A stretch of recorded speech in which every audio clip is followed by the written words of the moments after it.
नमस्कार विद्यार्थी मंडळी. या व्हिडिओमध्ये आपण पोलीस भरती, उत्पादन शुल्क भरती तसेच इतर भरत्यांसाठी अतिशय महत्त्वाचे जी.के तसेच अतिशय ट्रेंडिंग करंट अफेअर्सवर प्रश्न पाहणार आहोत. वेळ वेळ न घालवता आपण लगेच या ठिकाणी व्हिडिओला सुरुवात करूया. या ठिकाणी बघा, पहिला प्रश्न आहे बघा, RBIचे पहिले भारतीय गव्हर्नर खालीलपैकी कोण होते? प्रश्न मित्रांनो नेहमी नीट वाचत चला. RBIचे पहिले गव्हर्नर आणि पहिले भारतीय गव्हर्नर हे दोन्ही प्रश्न वेगवेगळे आहेत. या ठिकाणी विचारलंय पहिले भारतीय गव्हर्नर कोण होते? Osborne Smith, CD Deshmukh, Shaktikanta Das यापैकी नाही. तर मित्रांनो कोण होते RBIचे पहिले भारतीय गव्हर्नर? तर बघा, पर्याय क्रमांक B CD देशमुख. यांचेच नाव काय बघा मित्रांनो, तर चिंतामण द्वारकानाथ देशमुख असं त्यांचं नाव आहे. हे RBIचे पहिले भारतीय गव्हर्नर होते आणि तिसरे भारतीय गव्हर्नर आणि भारतीय वंशाचे पहिले गव्हर्नर. आणि जर विचारलं भारताचे पहिले गव्हर्नर तर बघा, सर ऑसबोर्न स्मिथ हे भारतीय रिझर्व्ह बँकेचे पहिले गव्हर्नर होते. ऑसबोर्न स्मिथ हे पहिले. आणि भारतीय जर विचारले पहिले तर CD देशमुख.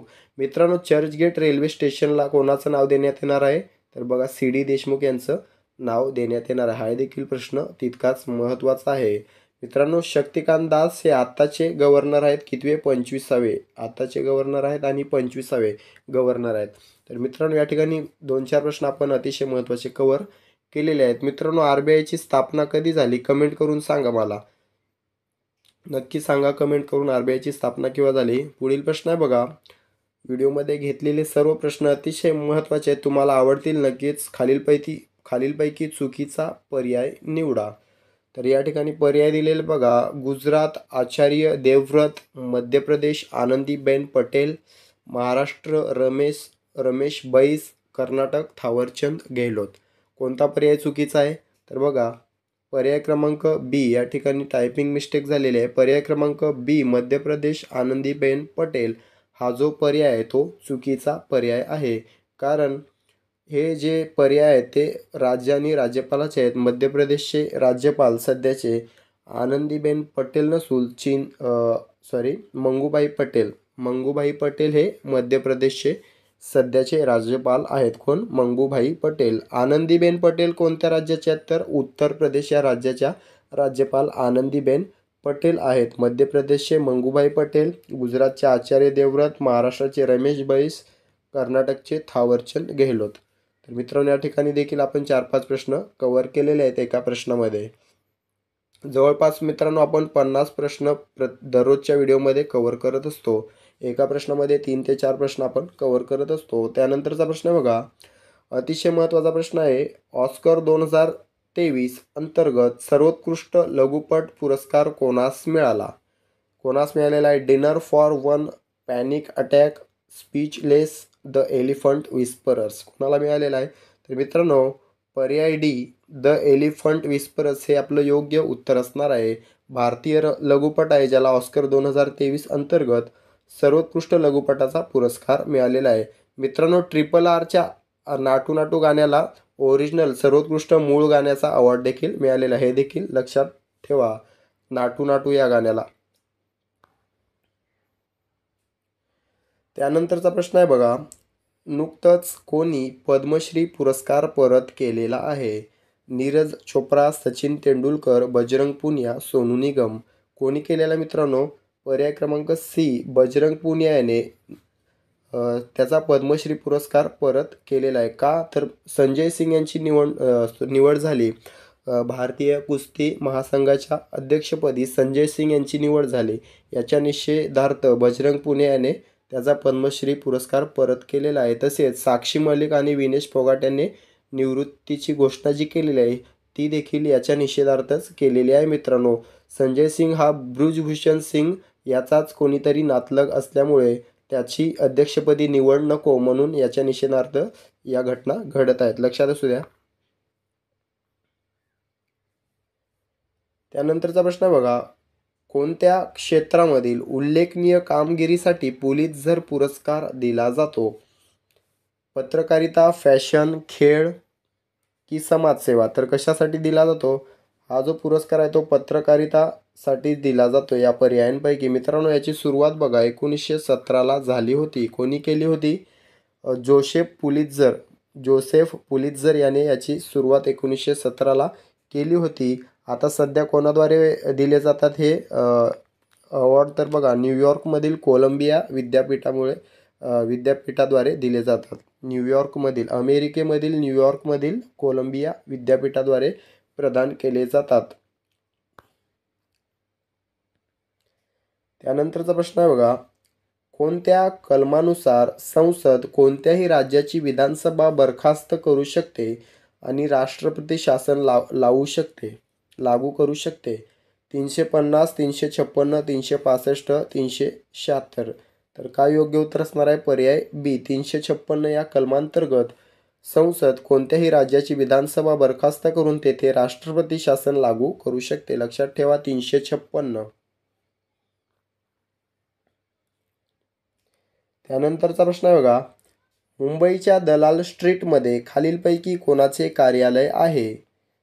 राष्ट्रीय stock exchange, Bombay stock exchange, जागतिक बँक, आशियाई विकास बँक.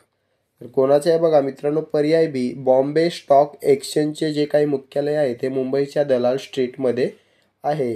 राष्ट्रीय स्टॉक एक्सचेंजचे मुख्यालय मुंबईलाच आहे. जागतिक बँकेचे मुख्यालय जर विचारले तर बघा वॉशिंग्टन DC, अमेरिकेमधील वॉशिंग्टन DC येथे जागतिक बँकेचे मुख्यालय आहे. आशियाई विकास बँकेचे मुख्यालय कुठे आहे विचारले तर बघा फिलिपिन्स देशामधील मनिला या ठिकाणी आशियाई विकास बँकेचे मुख्यालय आहे. लक्षात असू द्या. त्यानंतरचा प्रश्न आहे, महाराष्ट्रामध्ये एकूण किती जिल्हा परिषद आहेत? 7, 36, 29, 34. किती आहेत? तर बघा पर्याय क्रमांक डी या ठिकाणी योग्य उत्तर असणार आहे. महाराष्ट्रामध्ये सध्या 34 जिल्हा परिषद आहेत. जर पर्याय एचा विचार केला तर 7 काय आहेत? कटक मंडळ आहेत. 7 कटक मंडळ आहेत महाराष्ट्रामध्ये. 36 राज्य आहेत महाराष्ट्रामध्ये आणि 29 महानगरपालिका आहेत महाराष्ट्रामध्ये. त्यानंतरचा प्रश्न आहे बघा, याओशांग हा कोणत्या राज्याचा प्रसिद्ध उत्सव आहे? त्रिपुरा, केरळ, आसाम, मणिपूर. कोणत्या राज्याचा आहे? तर बघा मणिपूर या राज्याचा अतिशय प्रसिद्ध हा उत्सव आहे याओशांग. लक्षात असू द्या. त्यानंतरचा प्रश्न आहे बघा, पेप्सी या कंपनीचे राजदूत खालीलपैकी कोण आहेत? रणवीर सिंग, आयुष्मान खुराना, विराट कोहली, सूर्यकुमार यादव. कोण आहेत? रणवीर सिंग हे पेप्सी या कंपनीचे सध्याचे राजदूत किंवा ब्रँड ॲम्बेसेडर आहेत. लक्षात असू द्या. मित्रांनो या ठिकाणी जर आपण पर्याय आयुष्मान खुरानाचा विचार जर केला तर बघा हे वोबल WOBBE या कंपनीचे ब्रँड ॲम्बेसेडर आहेत. विराट कोहली मित्रांनो MRF, MPL, मिंत्रा, पुमा या कंपन्यांचे ब्रँड ॲम्बेसेडर आहेत. सूर्यकुमार यादव अर्बन गब्रू या कंपनीचे ब्रँड ॲम्बेसेडर आहेत. मित्रांनो आता जी काही पोलीस भरती 2023 झाली त्या भरतीमध्ये प्रश्न विचारण्यात आला होता. अर्बन गब्रू या कंपनीचे ब्रँड ॲम्बेसेडर कोण आहेत? तर सूर्यकुमार यादव. लक्षात असू द्या. त्यानंतरचा प्रश्न आहे बघा, कान्हा राष्ट्रीय उद्यान भारतातील कोणत्या राज्यामध्ये स्थित आहे? उत्तर प्रदेश, मध्य प्रदेश, राजस्थान, आसाम. तर कोणत्या राज्यामध्ये आहे बघा? मध्य प्रदेश या राज्यामध्ये आहे. कान्हा राष्ट्रीय उद्यान भारतातील मध्य प्रदेश या राज्यामध्ये स्थित आहे. त्यानंतरचा प्रश्न आहे बघा, वर्धमान महावीर हे जैन धर्माचे कितवे तीर्थंकर होते? 22वे, 23वे, 24वे की 25वे? तर कितव्या होते क्रमांकाचे? तर बघा 24व्या क्रमांकाचे तीर्थंकर होते वर्धमान महावीर. मित्रांनो 22वे कोण जर विचारलं तर बघा नेमिनाथ असं त्यांचं नाव होतं 22वे. 23वे कोण होते? पार्श्वनाथ. आणि 24वे शेवटचे तीर्थंकर होते जैन धर्माचे वर्धमान महावीर. जर पहिले विचारले तर बघा ऋषभनाथ. पहिले होते ऋषभनाथ. परीक्षेमध्ये विचारलं जातं ऋषभनाथ हे पहिले जैन धर्माचे तीर्थंकर आहेत.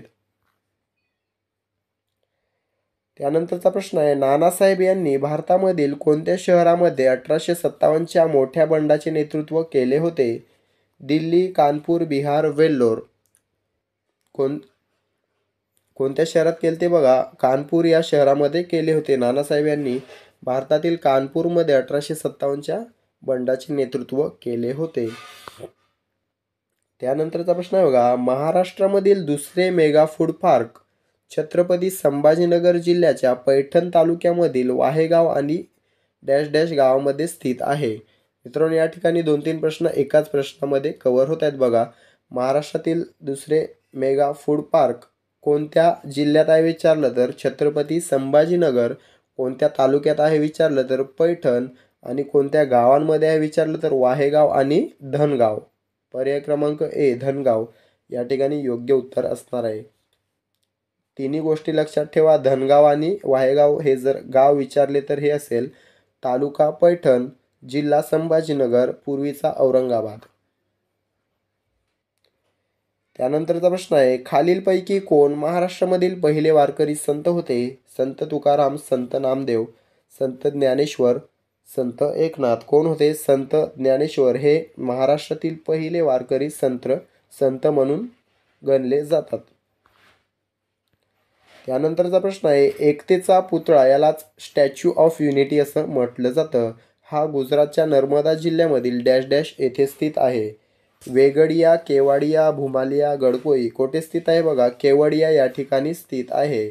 मित्रांनो, तुम्ही कमेंट करून सांगायचं आहे कोणत्या नदी किनारी हा पुतळा स्थित आहे आणि याची उंची किती आहे. या 2 गोष्टी कमेंट करून सांगा. कोणत्या नदी किनारी स्थित आहे आणि किती याची उंची आहे.